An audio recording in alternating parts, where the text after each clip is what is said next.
2026 বিশ্বকাপ বাছাইয়ে নিজেদের দাপট ধরে রাখলো ইংল্যান্ড। বার্মিংহামে অ্যান্ডোরাকে 2-0 গোলে হারিয়েছে থমাস টুখেলের শিষ্যরা।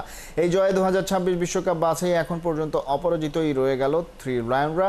ম্যাচের শুরু থেকে অ্যাটাকিং মুডে খেলতে শুরু করে ইংল্যান্ড। বল পজিশন থেকে শটস অন টার্গেট সবকিছুতেই এগিয়ে ছিল ইংলিশরা, কিন্তু পাচ্ছিল না কাঙ্ক্ষিত গোলের দেখা।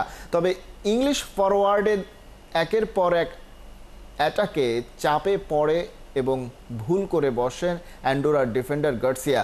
বল ক্লিয়ার করতে গিয়ে করেন আত্মঘাতী গোল। এগিয়ে থেকে বিরতিতে যায় ইংল্যান্ড। সেকেন্ড হাফে শুরু থেকে আরও অ্যাটাকিং খেলতে থাকে টুখেলের শিষ্যরা।